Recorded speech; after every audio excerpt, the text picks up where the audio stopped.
वैशाख मास महत्तम अध्याय 30 अंतिम अध्याय। हरे कृष्णा, राधे राधे। जीवन में कभी भी हार मत मानो। क्या पता आपकी अगली कोशिश आपको आपकी कामयाबी की ओर ले जाए। क्या पता कब वैशाख के ठाकुर हमारा हाथ पकड़ ले और हमें हमारे जीवन की सफलता प्राप्त करवा दे। मत सोचो कि भक्ति नहीं होती, मत सोचो कि माला नहीं होती, मत सोचो कि कभी पूजा पाठ नहीं किया जाता। प्रयत्न से लगे रहो, पता नहीं कब भक्ति रानी की कृपा हम सब पर हो जाए। जो हमारे जीवन में है, जो हमारे भाग्य में है, वो हमें जरूर मिलेगा। जो हमारे भाग्य में है वो हमें जरूर से जरूर मिलेगा, और जो हमारे भाग्य में नहीं है वो आकर भी चला जाएगा। इसलिए हमेशा प्रयत्न से लगे रहो, भगवान का नाम जाप करते रहो, भक्ति रानी कृपा आप पर जरूर होगी। अब श्री गणेश जी महाराज और अपने गुरुदेव को याद करते हुए वैशाख मास माध्यम अध्याय 30 को अंतिम अध्याय को सुनते हैं। शक्तियों का है नाम गणेश, भक्ति का है नाम गणेश, खुशियों का है नाम गणेश, सुख का है ये धाम गणेश। बोलो गणेश जी महाराज की जय। भगवान से भी बड़ा गुरु को माना जाता है। गुरु बिना जीवन का अंधकार कौन हर पाएगा, गुरु की महिमा का बखान कौन कर पाएगा, गुरु के दिए ज्ञान का ऋण कौन भर पाएगा। बोलो गुरुदेव महाराज की जय। कल हमने वैशाख मास महात्म अध्याय 29 में शंख मुनि और व्याध की कथा सुनी थी, जिसमें शंख मुनि कथा सुन। आज के अध्याय में हम व्याध मुनि जो कथा सुना रहे हैं, कथा सुनाने के बाद उनके सामने का पेड़ गिर गया और उनमें से एक अजगर निकला। उस अजगर की कथा के बारे में हम आज की कथा में सुनेंगे। शुरू करते। श्रुतदेव जी कहते हैं, तदंतर व्याध सहित शंख मुनि ने विस्मित होकर सर्प से पूछा कि तुम कौन हो, कौन और तुम्हें यह दशा कैसे प्राप्त हुई थी। सर्प ने कहा, पूर्व जन्म में मैं प्रयाग का एक ब्राह्मण था। मेरे पिता का नाम कुशित मुनि और मेरा नाम रोचन था। मैं धनवान और अनेक पुत्रों का पिता और सदैव अभिमान से दूषित था। बैठे बैठे बहुत बकवाद किया करता था। बैठना, सोना, नींद लेना, मैथुन करना, जुआ खेलना, लोगों की बातें करना और सूद लेना, यही मेरा व्यापार था। मैं लोक निंदा से डर कर नाम मात्र के शुभ कर्म करता था, वो भी दम यानी घमंड के साथ। उन कर्मों में भी मेरी श्रद्धा नहीं होती थी। इस प्रकार मुझ दुष्ट और दुबुद्धि के कितने ही वर्ष बीत गए। तदंतर इसी वैशाख मास में जयंत नामक ब्राह्मण प्रयाग क्षेत्र में निवास करने वाले पुण्यात्मा द्विजों को वैशाख मास के धर्म सुनाने लगे। स्त्री, पुरुष, क्षत्रिय, वैश्य और शूद्र, शास्त्रों श्रोता प्रातःकाल स्नान करके अविनाशी भगवान विष्णु की पूजा और पूजा के पश्चात प्रतिदिन ब्राह्मण जयंत की कही हुई कथा को सुनते थे। वे सभी पवित्र एवं मौन होकर उस भगवत कथा में अनुरक्त रहते थे। एक दिन मैं भी उत्सुकता के कारण वहाँ क्या हो रहा है ये देखने के लिए की इच्छा से श्रोताओं की उस मंडली में जा बैठा। मेरे मस्तक पर पगड़ी बंधी हुई थी, इसलिए मैंने नमस्कार तक नहीं किया और संसारी वार्तालाप में अनुरक्त हो कथा में विघ्न डालने लगा। कभी मैं कपड़े फैलाता तो कभी किसी को निंदा करता तो कभी जोर से हंस पड़ता था। जब तक कथा समाप्त हुई तब तक मैंने इसी प्रकार समय बिताया। तत्पश्चात दूसरे दिन सन्निपात रोग से मेरी मृत्यु हो गई। सन्निपात एक ऐसी शारीरिक समस्या है जिसमें आयुर्वेद के अनुसार वात, पित्त और कफ तीनों बढ़ जाते हैं, जिसके कारण व्यक्ति अपना मानसिक एवं शारीरिक संतुलन खो बैठता है। मैं तपाए हुए शीशे के जल से भरे हुए हलाल नरक में डाल दिया गया और 14 मनवंतरों तक वहाँ यातना भोगता रहा। उसके बाद 84 लाख योनियों में क्रमशः जन्म लेता रहा और मरता हुआ। मैं इस समय क्रूर तमोगुणी सर्प होकर इस वृक्ष के खोखले में निवास करता रहा था। मुनि, सौभाग्यवश आपके मुखबिंद से निकली हुई मैं अमृतमयी कथा को मैंने अपने दोनों नेत्रों से सुना, जिससे तत्काल मेरे सारे पाप नष्ट हो गए। मुनिश्रेष्ठ, मैं नहीं जानता था कि आप किस जन्म के मेरे बंधु हैं, क्योंकि मैंने कभी किसी का उपकार नहीं किया था। तो भी मुझे आपकी कृपया मिली, जिनका चित्त समान है, जो सब प्राणियों पर दया करने वाले हैं, साधु पुरुष है। उनमें परोपकार की स्वाभाविक प्रवृत्ति होती है, उनकी कभी किसी के प्रति विपरीत बुद्धि नहीं होती। आज आप मुझ पर कृपया कीजिए, जिससे मेरी बुद्धि धर्म में लग जाए। देवाधिदेव भगवान विष्णु को मैं कभी भूलूं न, और साधु चरित्र वाले महापुरुषों का सदा ही संग प्राप्त करता रहूं। जो लोग मद से अंधे हो रहे हैं, उनके लिए एकमात्र दृढ़ता ही उत्तम भंजन यानी काजल है। इस प्रकार नाना भांति से स्तुति करके रोचन ने बार बार ऋषि शंख को प्रणाम किया और हाथ जोड़कर चुपचाप उनके आगे खड़ा हो गया। तब ऋषि शंख ने कहा, ब्राह्मण, तुमने वैशाख मास और भगवान विष्णु का महात्म्य सुना है। इससे उसी क्षण तुम्हारा सारा बंधन नष्ट हो गया। द्विश्रेष्ठ, परिहास, भय, क्रोध, द्वेष, कामना अथवा स्नेह से भी एक बार भगवान विष्णु के पापारी नामक का उच्चारण करके बड़े भारी पापी भी रोग शोक से रहित बैकुंठ धाम में चले जाते हैं। फिर जो श्रद्धा से युक्त हो, क्रोध और इंद्रियों को जीतकर सबके प्रति दया भाव रखते हुए भगवान की कथा सुनते हैं, वे उनके लोक में जाते हैं। इस विषय में तो कहना ही क्या।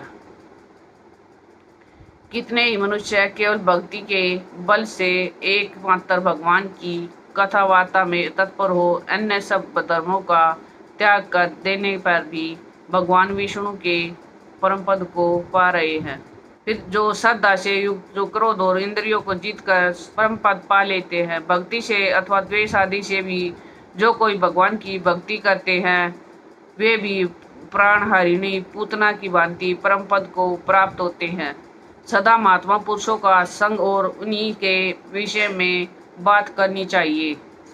रचना शिथिल होने पर भी जिसके प्रत्येक श्लोक में भगवान के सुवचक नाम है, वही वाणी जन समुदाय की पाप राशि का नाश करने वाली होती है, क्योंकि साधु पुरुष उसी को सुनते हैं, गाते हैं और कहते हैं। जो भगवान किसी से कष्ट साध्य सेवा नहीं चाहते, आसन आदि विशेष उपकरणों की इच्छा नहीं रखते तथा सुंदर रूप और जवानी नहीं चाहते, अपितु एक बार भी स्मरण कर लेने पर अपना परम प्रकाशमय बैकुंठ धाम दे डालते हैं, उन दयालु भगवान को छोड़कर मनुष्य किसकी शरण में जाए। उन्हीं रोग शोक से रहित चित्त द्वारा चिंतन करने योग्य अव्यक्त दया निदान भगवत्सल भगवान नारायण की शरण में जाओ। मैं मते वैशाख मास में कहे हुए इन सद्धर्मों का पालन करो, उससे प्रसन्न होकर भगवान जगन्नाथ तुम्हारा कल्याण करेंगे। ऐसा कहकर शंख मुनि वैद्य की ओर देखकर चुप हो गए। तब उस दिव्य पुरुष ने पुनः इस प्रकार कहा, हे मुनि, मैं धन्य हूँ, आप जैसे दयालु महात्मा ने मुझ पर अनुग्रह किया है। मेरी कुत्सितें दूर हो गई और जब मैं परम गति को प्राप्त हो रहा हूँ, यह भी मेरे लिए सौभाग्य की बात है। यो कहकर दिव्य पुरुष ने शंख मुनि की परिक्रमा की तथा उनकी आज्ञा लेकर वह दिव्य लोक को चला गया। तदंतर संध्या हो गई। व्याध ने ऋषि शंख को अपनी सेवा से संतुष्ट किया और उन्होंने सायंकाल की संध्या उपासना की। भगवान ने लीला अवतारों की कथा वार्ता द्वारा रात व्यतीत करके शंख मुनि ब्रह्म मुहूर्त में उठे और दोनों पैर धोकर मौन भाव से तारक ब्रह्मा का ध्यान करने लगे।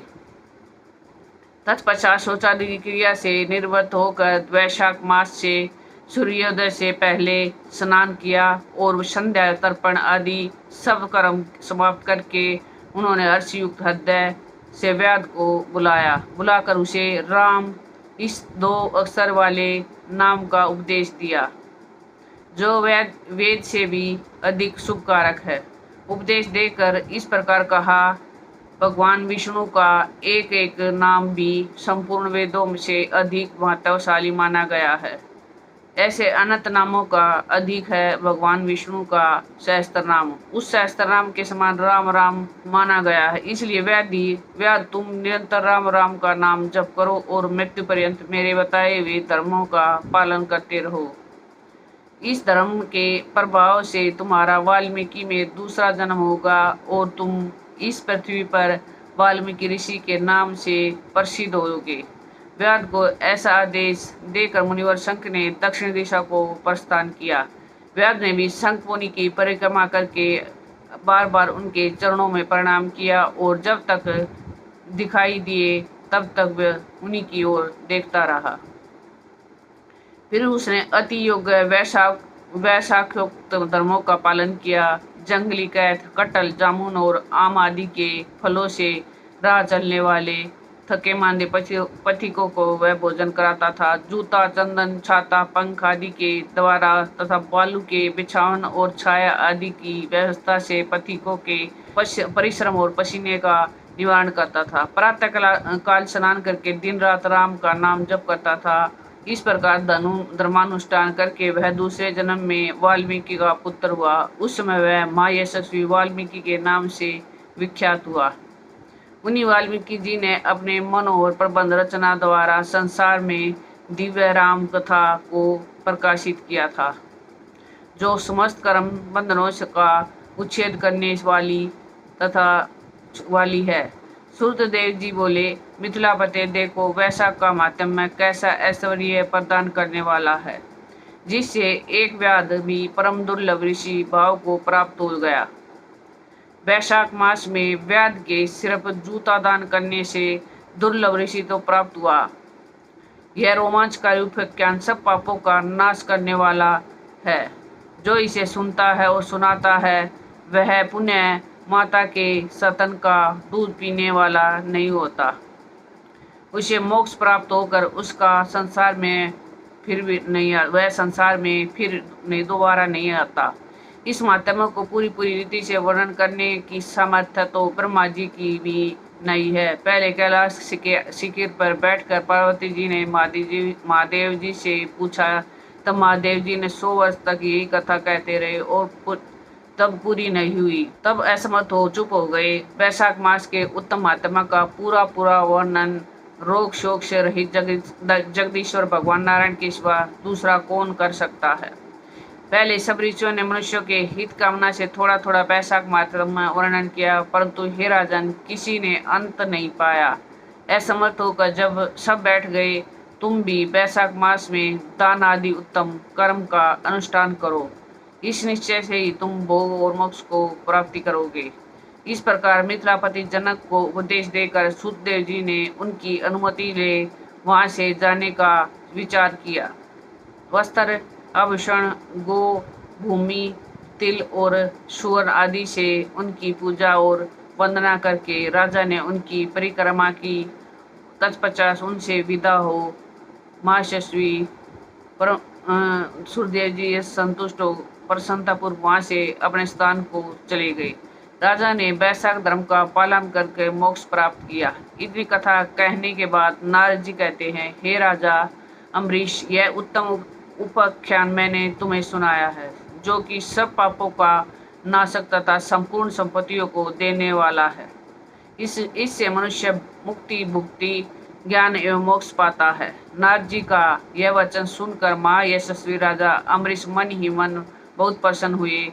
उन्होंने ब्रह्मा जगत के व्यापारों में निर्वृत्त होकर मुनि को साष्टांग प्रणाम किया और अपने संपूर्ण वैभव से उनकी पूजा की। तत्पश्चात उनके विदा करके देव ऋषि नारद जी दूसरे लोक में चले गए, क्योंकि दक्ष प्रजापति के शाप से एक स्थान पर नहीं ठहर सकते। राजश्री अम्बरीश भी नारद जी के बताए हुए सब धर्मों का अनुष्ठान करके निर्गुण परम ब्रह्मा परमात्मा में विलीन हो गए। इतनी कथा कहकर वह सूत जी के बोले, जो कोई इस पापनाशक एवं पुण्यवर्धक उपाख्यान को सुनता है या पढ़ता है वह परम गति को प्राप्त होता है। जिनके घर में यह लिखी हुई पुस्तक रहती है उनके हाथ में मुक्ति आ जाती है। फिर जो सदा इसके शरण में मन लगाते हैं तो उनके लिए तो कहना ही क्या। वैशाख मास माध्यम अध्याय। अंत में एक बात बताती हूँ, जब हमें ये पता कि भगवान नारायण ही हमारा एक सहारा है तो क्यों ना औरों से आस लगाए बैठे।